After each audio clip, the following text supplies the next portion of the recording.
Hi, my name is Rakeem, and today we'll be talking about posture, ergonomics, and musculoskeletal health. Stand tall, sit upright.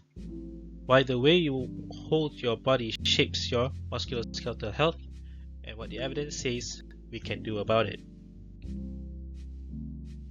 The case for posture. Posture is a modifiable health exposure. Sustained loading, not a single bad movement, drives most musculoskeletal complaints. The spine tolerates posture poorly when it is held, but not when it is used. Low back, neck, and shoulder pain are the most commonly reported musculoskeletal problems worldwide, and among the leading causes of disability and lost productivity. Unlike age or genetics, working posture, seating, workstation setup, and activity breaks are all directly modifiable. Posture is therefore a legitimate occupational health target, not a cosmetic one. What we mean by posture. Posture is the position of the body in space, maintained by the continuous interaction of the musculoskeletal, visual, vestibular, and somatosensory systems. It is an active, regulated state, not a fixed shape. In static posture, alignment held during quiet standing, sitting, or lying, assessed against a vertical reference line, and used to screen for deviation. For dynamic posture, alignment maintained while moving, walking, lifting, reaching. Depends on anticipatory control rather than held muscle tension. So we look at the anatomy, the spinal curves, and why they exist. So the healthy spine is not straight.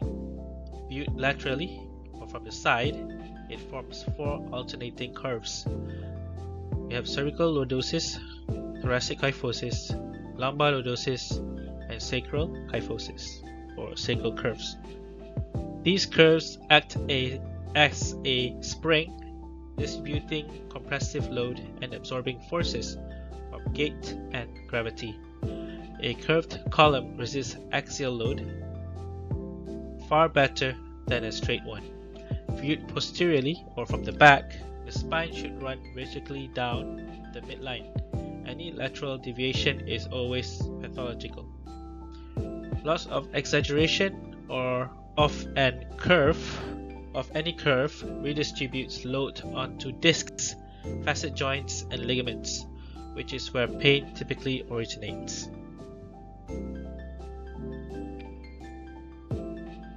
Now we go into physiology. Posture control is a sensory motor loop. So we have four sensory streams, feed a continuous integration and correction cycle. Degrade any one input and the system compensates, usually by increasing muscular effort. Visual supplies the horizontal and vertical reference the body orients against. Vestibular detects head position and acceleration, drives rapid balance corrections. Proprioceptive muscle spindles, Golgi tendon organs, and joint receptors report segment position. Plantar and skin foot pressure receptors map the center of pressure within the base of support. So three outputs are regulated: postural tone, extensor activity opposing gravity, postural stability, keeping the center of the mass over the base of support, and postural orientation, segment alignment relative to each other and the environment. Back to anatomy, the muscles that hold you up. So we have two categories here.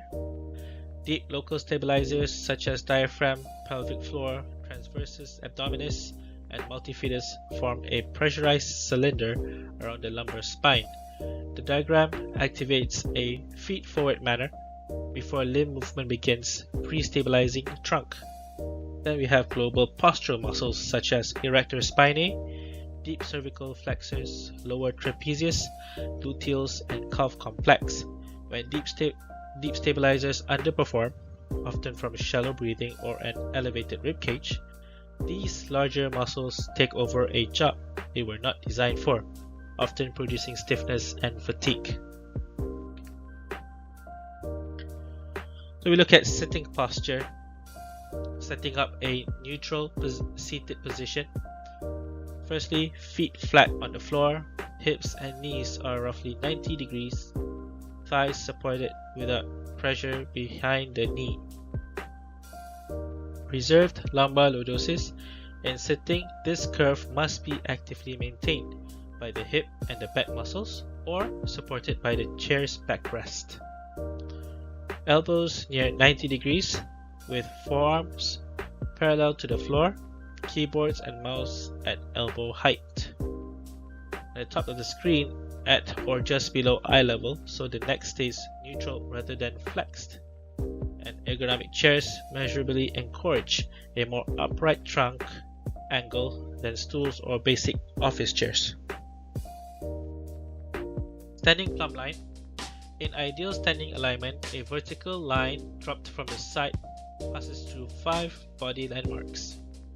Firstly, it passes through external auditory meatus, which is the ear, then through the acromion, your shoulder, gradus trochanter, your hip, just in front of your knee joint, and just in front of your lateral malleus, which is your ankle. Weight should be shared evenly between both feet and distributed across the heel and forefoot, with knees unlocked and pelvis in neutral. Prolonged static standing is not automatically better than sitting. It introduces leg fatigue, foot discomfort, and low back loading of its own.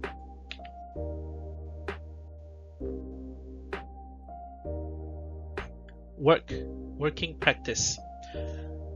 Variability beats the perfect posture. The evidence favors moving through a range of postures rather than holding one correct position, described as active sitting. 4 reference postures support a neutral lumbar spine: upright sitting, standing, half sitting or perching, and reclined sitting. Alternate sitting and standing roughly every 30 to 60 minutes. Sit-stand desks reduce musculoskeletal discomfort only when actually alternated. Add light lower limb activity such as weight shifts, short walks, and anti-fatigue mat when standing. And we look at the local evidence of posture-related burden in Malaysia. What national and institutional studies report about workers, students, and school children. So about who carries the burden at work, 35 studies synthesized, Ministry of Health systematic review of low back and neck pain prevalence in Malaysia. About 752 office workers surveyed, randomly sampled Malaysian office workers aged 20 to 50, all with more than 1 year of work experience, and 3 regions dominate.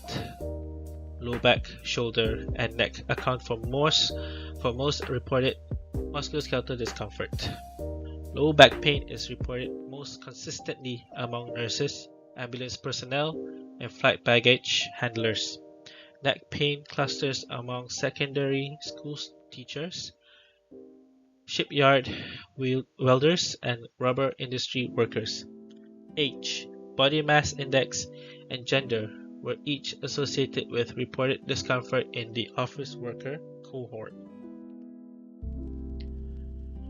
The burden begins early, so 63.3% of 12-month low back pain. Health sciences undergraduates about 330 samples of public university in Selangor, with neck pain amounting to 53.6%, 65.1% of annual musculoskeletal pain. Medical students in private Malaysian college about 45.7% reported pain in the past week, about 2.55% adjusted scoliosis rate. School screening of 8,966 students aged 13 to 15, and about 0.12% had curves exceeding 40 degrees. So a clinical year, medical students had 3.5 times the odds of musculoskeletal pain compared with pre-clinical years. Longer daily computer use raised the odds further. A para school screening program reviewed 34,638 children over 3 years. 1.08% were referred for radiographs, but only a minority attended follow-up. And screening of female primary pupils aged 10 to 12 in Kuala Langat found 5.6% positive on forward-bending testing. Let's go into some of the abnormal postures. So spinal curvature disorders, we have kyphosis, lordosis, and scoliosis. So kyphosis is the excessive outward rounding of the thoracic spine, conventionally 20 degrees or more of curvature. Presents as a rounded upper back or a visible hump.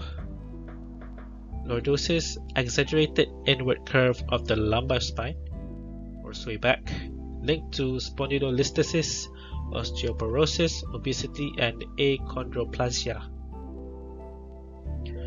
Scoliosis, lateral C or S-shaped deviation with vertebral rotation.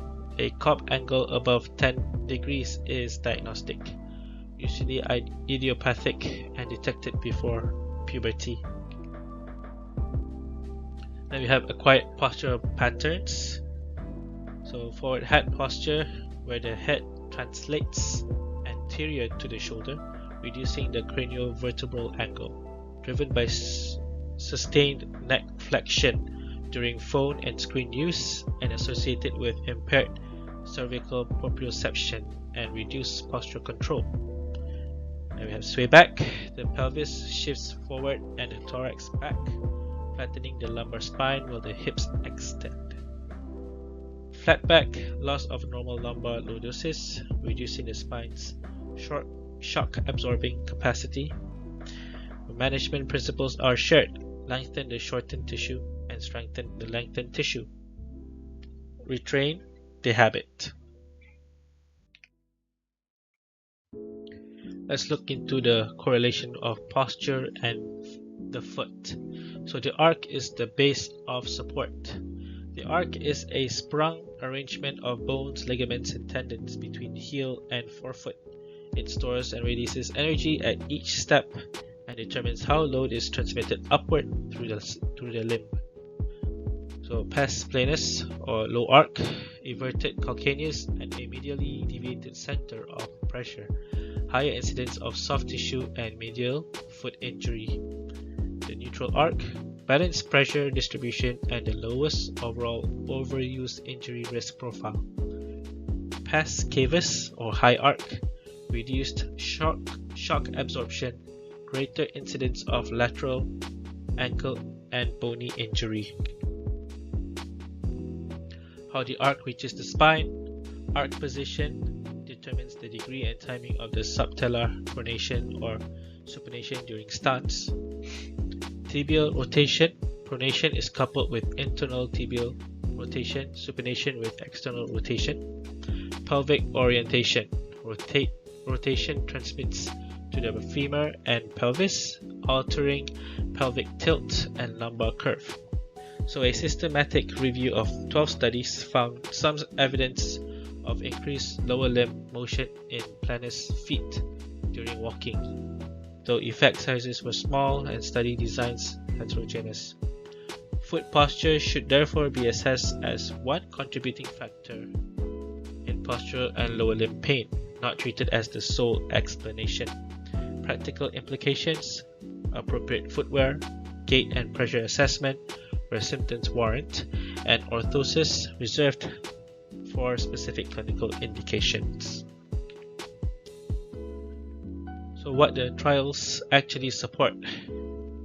Combined stretching and strengthening outperforms either alone. 3 level 1B randomized trials converge on 5 stretches and 8 strengthening exercises for forward head posture. Cervical stabilization exercise is the most frequently trialed intervention. 9 randomized 9 randomized controlled trials, about 367 participants, with additional evidence for whole body vibration, backward walking and muscle energy techniques. A motor learning program using attentional cueing, 3 sessions weekly for 4 weeks or 12 sessions, significantly improved both static and dynamic craniovertebral angle versus control. So practical core, deep cervical flexor training such as chin tucks, scapular retraction and lower trapezius work, pectoral and hip flexor stretching, thoracic extension mobility, and diaphragmatic breathing to restore deep stabilizer function. So in summary, stand tall, sit upright. Posture is regulated, not held. It is the output of a sensory motor loop, which is precisely why it responds to training. Movement is the intervention. Alternate posture every 30 to 60 minutes. No single position is safe when sustained. Screen early, treat specifically. Malaysia's data show the burden starts in students. Deviations respond best to targeted, not generic exercise. So that's all. Thank you for listening. Goodbye.